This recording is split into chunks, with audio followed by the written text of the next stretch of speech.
Bonjour tout le monde, alors aujourd'hui une petite vidéo pour vous expliquer comment faire vos propres enamel dots. Alors je sais pas du tout quel est le nom en français, en fait ça ressemble à des demi-perles on va dire, mais c'est très coloré avec des couleurs très vives et ça a un fini légèrement brillant et non pas nacré.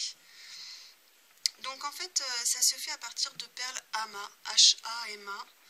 Donc pour celles qui ont des enfants ou qui connaissent, ce sont des petites perles comme ceci, je ne sais pas si on verra bien. Et en fait c'est des perles qui se mettent les unes à côté des autres sur des plaques avec des picots. Et à la fin on repasse avec un fer à repasser et ça permet de fixer le motif. Donc ce sont des petites perles comme ceci que vous allez disposer pas très éloignées les unes des autres.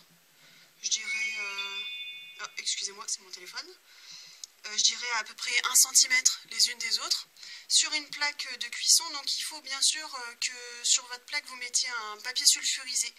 Parce que si vous mettez un papier aluminium, ça va coller aux perles et le papier sulfurisé c'est vraiment ce qui fonctionne le mieux. Et vous les enfournez à 180 degrés pendant 30 à 45 minutes, ça dépend de votre four. Alors, moi j'ai eu un petit souci avec les premières perles que j'ai achetées.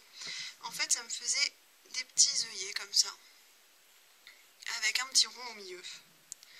Alors que je les avais enfournés pendant plus de 45 minutes et ça n'a jamais voulu me faire de belles petites boules. Et en fait, c'est dû à la qualité des perles. Si vous voyez au bout de 45 minutes que vos perles, ça fait toujours un trou au milieu, c'est la qualité des perles.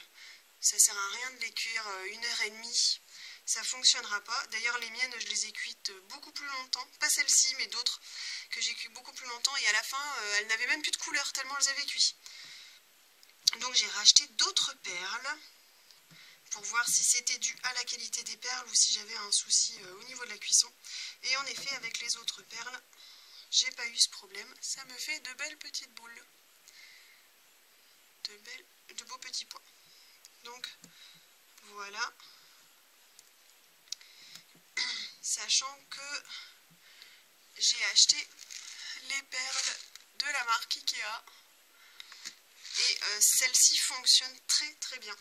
J'ai mis ouais, une demi-heure je pense à peu près de cuisson et pour avoir les petites perles. Bon celle-ci c'est pas le résultat que je voulais au départ mais je trouve ça sympa quand même pour mettre sur une réalisation donc je les garderai.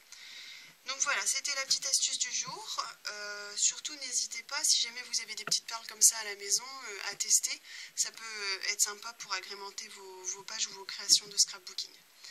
Voilà, j'espère que cette petite vidéo vous aura plu. N'oubliez pas la créativité, c'est la clé. Je vous dis à très bientôt. Bye!